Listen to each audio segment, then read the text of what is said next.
Hello friends, तो हम लोग पढ़ रहे हैं फंक्शन सी लैंग्वेज में। तो अभी तक 25 वीडियो सी लैंग्वेज में अपलोड हो चुके हैं। अगर आपने उनको नहीं देखा है तो पहले आप उनको देख लो, क्योंकि तभी आपको ये वीडियो समझ में आने वाला है। तो हम लोग पढ़ रहे थे फंक्शन, जिसमें लास्ट वीडियो में हमने देखा था फंक्शन क्या होते हैं। जैसे यहाँ पर मेन भी एक फंक्शन है, हमने सीखा था। तो इस मेन फंक्शन का नाम है इंट। रिटर्न टाइप है, जिस टाइप की हम वैल्यू को रिटर्न करते हैं वही हम लोग यहाँ पर रिटर्न टाइप लिखते हैं। और हम लोग वैल्यू को जब रिटर्न करते हैं तो रिटर्न कीवर्ड का यूज़ करते हैं और इस तरह से वैल्यू रिटर्न कर देते हैं। जब हमारा रिटर्न स्टेटमेंट एग्जीक्यूट होता है तो उसके नीचे लिखा गया कोड भी एग्जीक्यूट नहीं होता है। इसीलिए हम जो भी फंक्शन के अंदर कोडिंग करते हैं वो रिटर्न के पहले करते हैं, है ना। वो करने के बाद हम यहाँ से रिटर्न कर देते हैं। रिटर्न हम वैल्यू इसीलिए करते हैं ताकि जिस किसी ने भी हमारे फंक्शन को कॉल किया है उसके पास ये वैल्यू एज अ इंडिकेशन पहुंच जाए कि हाँ, हमारा फंक्शन कॉल हो गया है, उसके अंदर जो कोडिंग लिखी है वो एग्जीक्यूट हो गई है। ठीक है। अब चलिए मैं आपको बताता हूँ कि आप अपना खुद का कैसे फंक्शन बनाओगे। तो मेन यहाँ पर एक प्री डिफाइंड फंक्शन है ना। मेन तो होगा ही होगा। तो अगर मुझे फंक्शन बनाना है उससे पहले मुझे कुछ और सीखना पड़ेगा। चलिए मैं क्या करता हूँ, मैं सिंपली ए एंड बी दो वेरिएबल बनाता हूँ और यूजर को मैं मैसेज देता हूँ। मैसेज मैं क्या देता हूँ, लाइन चेंज कर देता हूँ। मैं लिखता हूँ इंटर टू नंबर।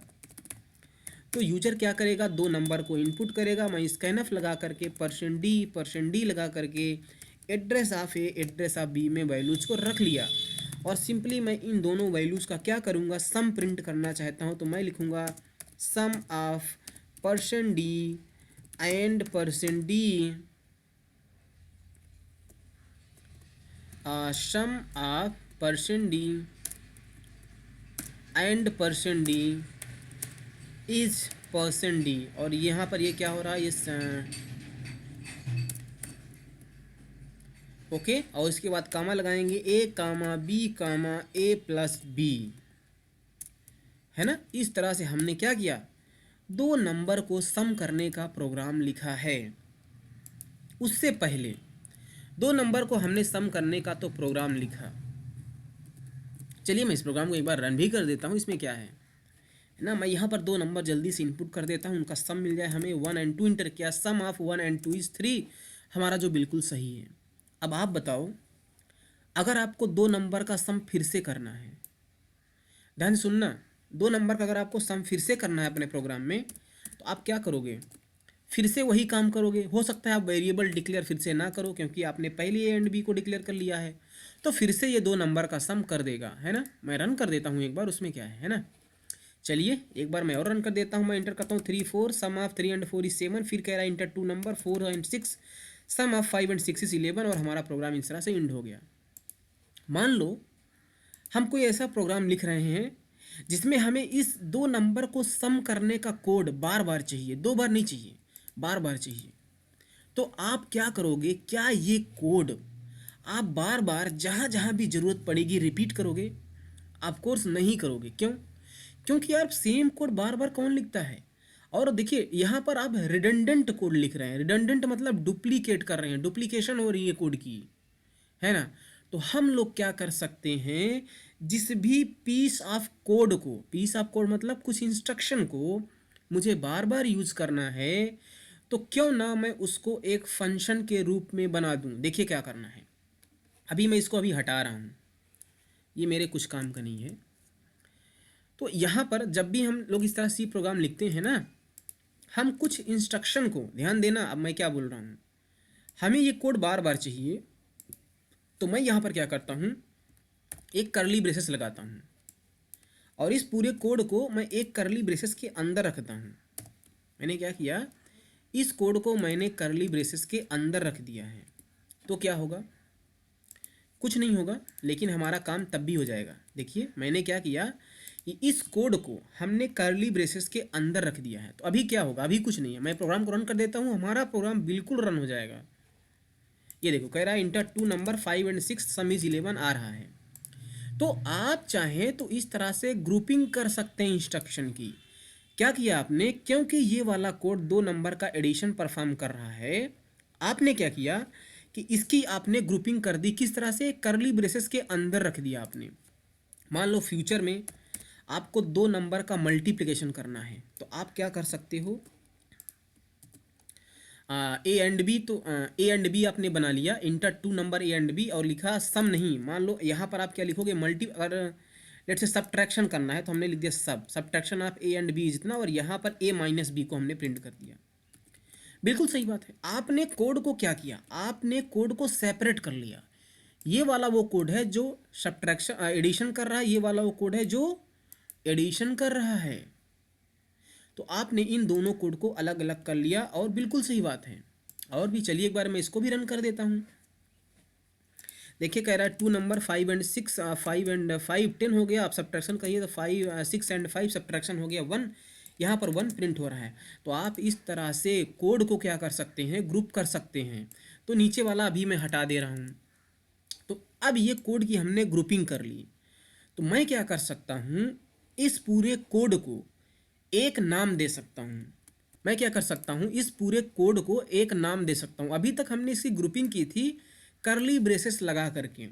अच्छा, करली ब्रेसेस लगाने का एक फ़ायदा हुआ कि अगर आप यहाँ पर a = 6 लिखो तो ये एरर देगा। क्या कह रहा है, a इज़ अनडिफाइंड। बिल्कुल सही बात है, क्योंकि आपने इन a एंड b को इस करली ब्रेसेस के अंदर बना दिया, तो ये a एंड b इस करली ब्रेसेस के अंदर ही एग्जिस्ट करेंगे, बाहर नहीं। तो अगर आप a b को बाहर यूज़ करने की कोशिश करोगे तो वो एरर देगा। कह रहा है a एंड b का हमें मतलब नहीं पता है, या तो आप बाहर फिर से a या b वेरिएबल बना लो, आप इस वेरिएबल के साथ में अपना काम करना चालू करो, है ना। तो यहाँ पर मैं क्या कर सकता हूँ, इन पूरे कोड की हमने ग्रुपिंग की। ग्रुपिंग के बाद मैं इस पूरे कोड को ना एक नाम दे सकता हूँ। नाम मतलब मैं इस फंक्शन का नाम लेट से दे रहा हूँ ऐड। मैं इसको ऐड नाम क्यों दे रहा हूँ, क्योंकि ये एडिशन कर रहा है। और नाम देने के बाद मैं इसको लगा सकता हूँ इस तरह से पैरेंथेसिस। क्या कर सकता हूँ मैं, पैरेंथेसिस लगा सकता हूँ। तो हमने क्या किया कि इस पूरे कोड को ग्रुप कर दिया इस ऐड फंक्शन के अंदर। ध्यान से सुनना, ऐड फंक्शन के अंदर। ये क्या है, फंक्शन का नाम है। फंक्शन क्यों बोल रहे हैं, क्योंकि इसके आगे हमने पैरेंथेसिस लगा दिया। ये फंक्शन का हमने यहाँ पर नाम दे दिया इस तरह से। अभी क्या ये फंक्शन कोई वैल्यू को रिटर्न कर रहा है, इस फंक्शन के अंदर कोई रिटर्न कीवर्ड हमने लगाया है लास्ट में, नहीं। तो इसका रिटर्न टाइप क्या होगा, वायर्ड। वायर्ड मतलब खाली, कुछ भी नहीं, कुछ वैल्यू रिटर्न नहीं हो रहा है।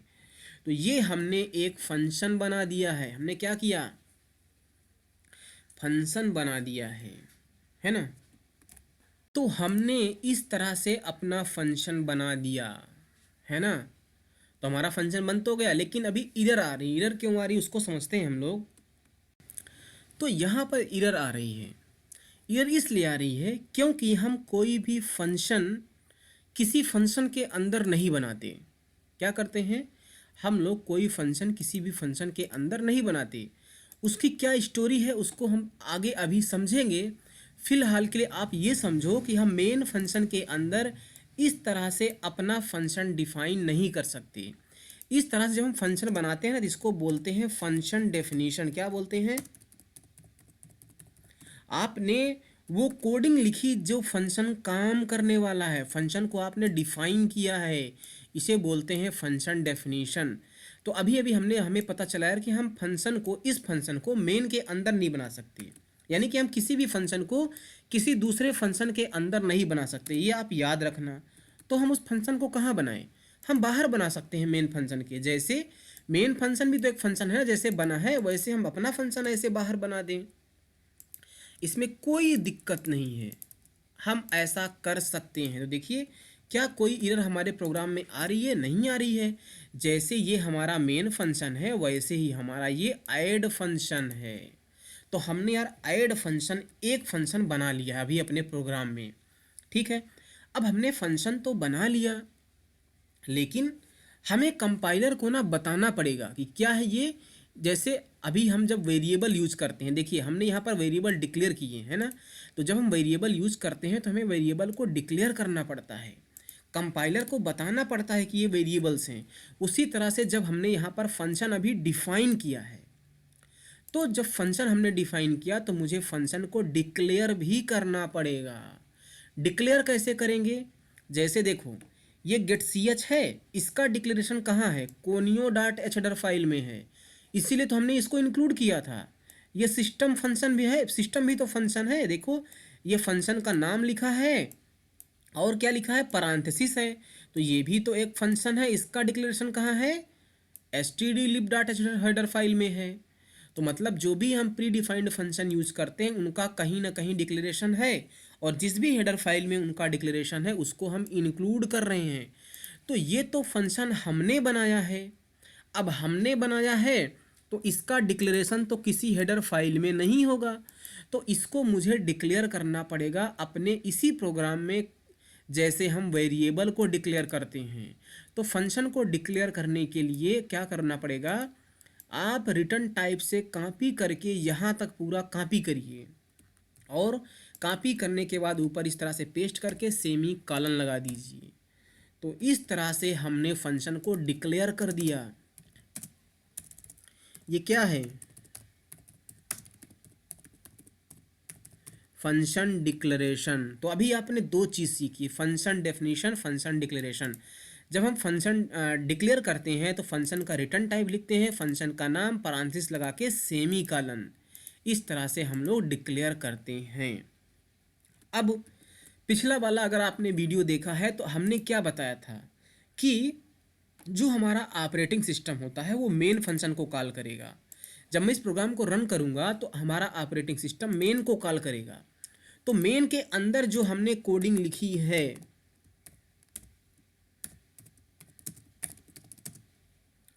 I have defined a function,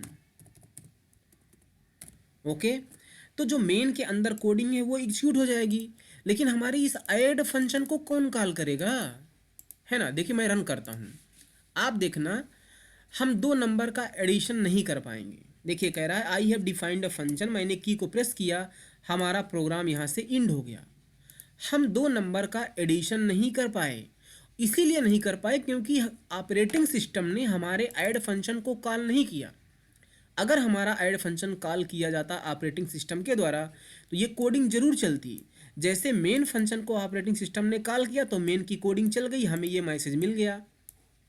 तो यहाँ पर जो ऑपरेटिंग सिस्टम होता है वो हमारे द्वारा बनाए गए फंक्शन को कॉल नहीं करेगा, तो मुझे कॉल करना पड़ेगा। इसको क्या करना पड़ेगा, हमें खुद इस फंक्शन को कॉल करना पड़ेगा। फंक्शन को कॉल कैसे करते हैं ये आपको पहले ही पता है। आप गेट सी एच को देखो, गेट सी एच भी तो एक फंक्शन है जिसका डिक्लेरेशन कोनियो डॉट में है। कोनियो डॉट कैसे आपने कॉल किया, आपने फंक्शन का नाम लिखा और पैरेंथेसिस लगा करके सेमी कॉलन लगा दिया, यही तो है फंक्शन कॉल। ऐसा तो आप पहले से भी करते आ रहे हैं, ये फंक्शन कॉल है। तो फंक्शन को अगर आपको कॉल करना है तो आपको लिखना पड़ेगा फंक्शन का नाम और पैरेंथेसिस लगा के सेमी कॉलन। तो अगर मुझे ऐड फंक्शन को कॉल करना है तो पहले मैं डिसाइड करूँगा कि मैं कहाँ से कॉल करूँ। चलिए मैं इस वाले प्रिंटफ के नीचे कॉल कर लेता हूँ। अब आपको ध्यान में रखना है कि आप कहाँ फंक्शन को कॉल करना चाहते हैं। तो अभी के लिए मैं इस प्रिंटफ के नीचे कर रहा हूँ, तो अब कॉल करना है तो मैं फंक्शन का नाम लिखूँगा। देखिए वो मुझे सजेस्ट भी कर रहा है, और फंक्शन का नाम लिखने के बाद पैरेंथेसिस लगा के सेमी कॉलन। तो इस तरह से हमने फंक्शन को कॉल किया। ये क्या है, फंक्शन कॉल। क्या है, फंक्शन कॉल। तो जब ऑपरेटिंग सिस्टम हमारे मेन फंक्शन को कॉल करेगा तो मेन फंक्शन ये एग्जीक्यूट करेगा, फिर ये एग्जीक्यूट होगा और फिर ये एग्जीक्यूट होगा। ये एग्जीक्यूट होने का मतलब कि हमारा ये ऐड फंक्शन कॉल हो जाएगा, और जब ऐड फंक्शन कॉल होगा तो इसके अंदर की कोडिंग एग्जीक्यूट हो जाएगी। फिर जब ये फंक्शन का काम इंड हो जाएगा तो ये लाइन एग्जीक्यूट हो जाएगी, उसके बाद गेट सी एच चलेगा, फिर रिटर्न चलेगा। इस फंक्शन को जब कॉल किया गया तो कंट्रोल तुरंत ट्रांसफ़र हो जाएगा ऐड फंक्शन के अंदर, और ऐड फंक्शन के अंदर लिखी गई कोडिंग को एग्जीक्यूट करेगा। जब ऐड फंक्शन के अंदर लिखी गई कोडिंग पूरी पूरी एग्जीक्यूट हो जाएगी तो कंट्रोल रिटर्न होके यहीं पर आ जाएगा, और उसके बाद अगली लाइन गेट सी एच को एग्जीक्यूट करेगा, उसके बाद रिटर्न को एग्जीक्यूट करेगा, फिर इसको एग्जीक्यूट करेगा और हमारा प्रोग्राम इंड हो जाएगा। तो यहाँ पर हमने देखा function definition, function declaration, function call. अब मैं आपको प्रोग्राम रन करूँगा तो पहले ये मुझे मैसेज मिलेगा और उसके बाद मैं सम कर पाऊँगा 2 नंबर का। यहाँ पर देखिए कह रहा है I have defined a function inter 2 number. अभी ये वाली लाइन चल रही है, मैं इंटर कर देता हूँ 2 नंबर। तो यहाँ पर देखिए आप 6 एंड 7 का जो सम है वो 13 इस तरह से प्रिंट हो गया है। इसका मतलब हमारा ये फंक्शन कॉल जब हुआ तो इसके अंदर लिखी गई कोडिंग एग्जीक्यूट हो गई। तो ये हमने बेसिक फंक्शन बनाया है ना। तो ये फंक्शन से हम वैल्यू रिटर्न नहीं कर रहे हैं। अगर हम वैल्यू रिटर्न करेंगे तो हम रिटर्न कीवर्ड का यूज़ करेंगे। अच्छा, आप इस फंक्शन को अब ध्यान से देखो। आपने सिस्टम को कॉल किया, ये भी एक फंक्शन है, लेकिन इसके अंदर पारेंथेसिस में आपने डबल कोट्स में CLS लिखा है, यानी कि डबल कोट्स में क्या लिखा जाता है, स्ट्रिंग। तो आपने क्या किया कि इस फंक्शन को कॉल करते समय उसमें एक स्ट्रिंग को पास कर दिया। क्या बोला जाता है, आपने जब फंक्शन को कॉल किया तो उसमें स्ट्रिंग को पास कर दिया। क्या बोलेंगे, स्ट्रिंग को पास किया, और इसे बोला जाता है आर्गुमेंट्स। क्या बोला जाता है, आर्गुमेंट्स बोला जाता है। And to be more fact इसे बोला जाता है एक्चुअल आर्गुमेंट्स। क्या बोला जाता है, एक्चुअल आर्गुमेंट्स। तो जो आपने फंक्शन को कॉल करते समय आर्गुमेंट पास किया है उसे बोला जाता है एक्चुअल आर्गुमेंट। तो यहाँ से आपने क्या सीखा कि अगर हम फंक्शन को कॉल करते हैं तो हम इस तरह से वैल्यूज़ भी पास कर सकते हैं। यहाँ पर हम एक स्ट्रिंग पास कर रहे हैं, हम चाहें तो कैरेक्टर, इंटीजर, फ्लोट या डबल कुछ भी टाइप की वैल्यू को पास कर सकते हैं, है ना। गेट ch फंक्शन को जो हमने कॉल किया तो उसमें हमने कुछ भी पास नहीं किया। ऐड फंक्शन को जो हमने कॉल किया तो उसमें भी कुछ पास नहीं किया, है ना। तो फंक्शन को हम वैल्यू या तो पास कर सकते हैं या तो पास ना करें, हमारे पास चॉइस है। और या तो हम फंक्शन से वैल्यू को रिटर्न करें या ना करें, हमारे पास चॉइस है। तो इन वैल्यूज़ को एक्सेप्ट करना यानी कि आर्गूमेंट को पास करना, वैल्यूज़ को रिटर्न करना, अगर इन दोनों फैक्टर को कंसीडर किया जाए तो फंक्शन मेनली 4 टाइप के होते हैं। कितने टाइप के, 4 टाइप के। कौन कौन से टाइप हैं वो, function without argument and without return value. ऐसा फंक्शन जिसमें आर्गुमेंट पास ना हो और ना ही वैल्यू रिटर्न करे, तो यही वाला फंक्शन तो हमने बनाया है। इस फंक्शन में ना तो हम वैल्यू पास कर रहे हैं और ना ही वैल्यू रिटर्न कर रहे हैं, है ना। अगर मैं इस फंक्शन में वैल्यू पास करता तो इसके पैरेंथेसिस में कॉल करते समय यहाँ पर कुछ पास करता, जैसे यहाँ पर पास किया गया है ना, जो हम आगे देखेंगे। फिर दूसरे कैटेगरी का क्या होगा कि function without argument and with return value, यानी कि फंक्शन में आर्गूमेंट पास नहीं करेंगे लेकिन फंक्शन क्या करेगा, वैल्यू को रिटर्न करेगा।